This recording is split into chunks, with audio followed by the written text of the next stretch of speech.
സഹായിക്കാൻ ആരുമില്ല, ജീവിക്കാൻ ഒരു മാർഗവുമില്ല, മരുന്ന് വാങ്ങാൻ ഒരു നിവൃത്തിയുമില്ല.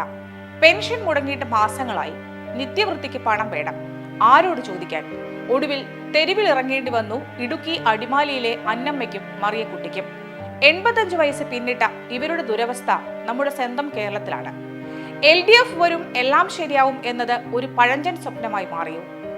2 വർഷത്തെ ഈറ്റത്തൊഴിലാളി പെൻഷനാണ് അന്ന ഔസേപ്പിന് കിട്ടാനുള്ളത്. ക്ഷേമനിധി പെൻഷൻ കൊണ്ട് മാത്രമാണ് അന്നയും മറിയക്കുട്ടിയും ജീവിതം മുന്നോട്ട് കൊണ്ടുപോകുന്നത്.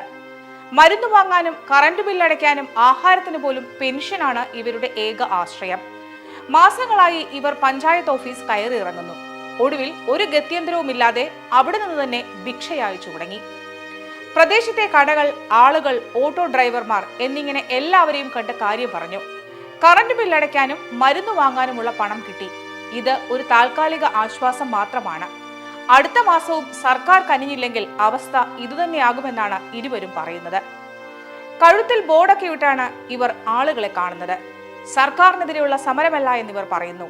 എന്നാൽ പെൻഷൻ മുടങ്ങിയിട്ടുണ്ടെന്ന് പഞ്ചായത്ത് സമ്മതിക്കുന്നുമുണ്ട്. പ്രശ്നം പരിഹരിക്കുമെന്നാണ് പഞ്ചായത്ത് അധികൃതരുടെ വിശദീകരണം. ഇവരെ പോലെ ഗതികേടിലായി വലയുന്ന കൂടുതൽ പേർ ഇത്തരത്തിൽ തെരുവിൽ ഇറങ്ങേണ്ടി വരുമോ എന്നാണ് ആശങ്ക. അങ്ങനെ ഉണ്ടാകില്ല എന്നും സർക്കാർ ഉടൻ ഒരു നടപടി കൈക്കൊള്ളുമെന്നും നമുക്ക് പ്രത്യാശിക്കാം.